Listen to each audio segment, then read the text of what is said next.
Hyderabad మహానగరానికి iconic గుర్తింపుగా నిలిచిన దుర్గం చెరువు కేబుల్ బ్రిడ్జ్ ఇప్పుడు ప్రమాదాలకు హాట్స్పాట్గా మారుతోంది. ఐటీ కారిడార్కు ప్రధాన మార్గంగా ఉపయోగించే ఈ బ్రిడ్జిపై వరుస రోడ్డు ప్రమాదాలు జరుగుతున్నాయి. అతివేగం, నిర్లక్ష్యమైన డ్రైవింగ్, రేసింగ్లు, సెల్ఫీల కోసం వాహనాలు ఆపడం లాంటి కారణాలతో కొందరు ప్రాణాలు కోల్పోగా మరికొందరు తీవ్రంగా గాయపడుతున్నారు. దీంతో అలర్ట్ అయిన పోలీసులు కేబుల్ బ్రిడ్జిపై ప్రత్యేక చర్యలు చేపట్టారు.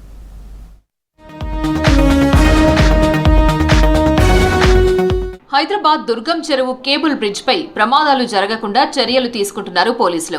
హైటెక్ సిటీ, ఫైనాన్షియల్ డిస్ట్రిక్ట్, గచ్చిబౌలి, జూబ్లీహిల్స్ ప్రాంతాలకు వెళ్లేవారు ఈ బ్రిడ్జ్ ని ఉపయోగిస్తారు. రోజు లక్షలాది వాహనాలు ఈ బ్రిడ్జ్ మీదుగా వెళ్తాయి. ముఖ్యంగా ఉద్యోగులు, ఐటీ సిబ్బంది, విద్యార్థులు అధికంగా వినియోగించే ఈ రహదారిపై ట్రాఫిక్ రద్దీ కూడా ఎక్కువగానే ఉంటుంది. అయితే డ్రైవర్లు నిబంధనలు పాటించకపోవడంతో పాటు సెల్ఫీల కోసం వాహనాలు నిలపడంతో ప్రమాదాలు జరుగుతున్నాయంటున్నారు పోలీసులు.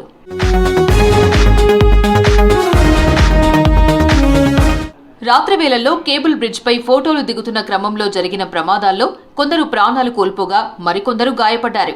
బైక్ స్టంట్స్, కార్ల రేసింగ్ తో పాటు కార్నర్లో వేగం తగ్గించకపోవడం ప్రధాన కారణాలుగా గుర్తించారు పోలీసులు. ఈ కేబుల్ బ్రిడ్జ్ అనేది ఒక ఐకానిక్ లాంటిది, టూరిస్ట్ స్పాట్ గా ఇది క్రియేట్ కాబడ్డది. సో దీని కొరకు 24 అవర్స్ కూడా రెగ్యులర్గా వస్తున్నారు. అయితే మా ఒక విజ్ఞప్తి ఏంటంటే, కేబుల్ బ్రిడ్జ్ పైన అయితే వాహనాల కొరకు రూట్స్ ఉన్నాయో ఇక్కడ ఆగకుండగా వాక్వే ఉంది. దీనికి కేబుల్ బ్రిడ్జ్కి రైట్ అండ్ లెఫ్ట్ 2 సైడ్స్లో వాక్వే ఉంది. మీరు వాక్వే ద్వారా కేబుల్ బ్రిడ్జ్ అందాలను తీక్షించవలసిందిగా విజ్ఞప్తి చేస్తున్నాము. నో పార్కింగ్ బోర్డ్స్ ఒక 40 దాకా ఉన్నాయి. అట్లాగే రోడ్డు కరువు ఉండడంతో లెఫ్ట్ కరువు, రైట్ కరువు అని చెప్పేసి ఆ బోర్డ్స్ కూడా పెట్టడం జరిగింది. వీటితో పాటు ప్రొహిబిటెడ్, ఇక్కడ ఎవరు కూడా నిలబడకుండా అట్లీస్ట్ పార్క్ చేయకుండా ఉండడం కొరకు కూడా ప్రొహిబిటెడ్ సంబంధించినటువంటి బోర్డ్స్ కూడా ఏర్పాటు చేయడం జరిగింది. ప్రమాదాల నివారణకు కేబుల్ బ్రిడ్జ్ పై నిఘా ఏర్పాటు చేశామన్నారు పోలీసులు. రాత్రి వేళల్లో పెట్రోలింగ్ వాహనాలు నిరంతరం తిరుగుతూ పర్యవేక్షిస్తాయని తెలిపారు. కేబుల్ బ్రిడ్జ్ పై పార్కింగ్ చేసిన వాహనాలకు చలాన్లు విధిస్తున్నామన్నారు. సీసీ కెమెరాలతో 24 గంటలు మానిటరింగ్ చేస్తున్నామన్నారు. వీకెండ్స్, సెలవు రోజుల్లో అదనపు బందోబస్తు ఏర్పాటు చేస్తున్నామన్నారు పోలీసులు.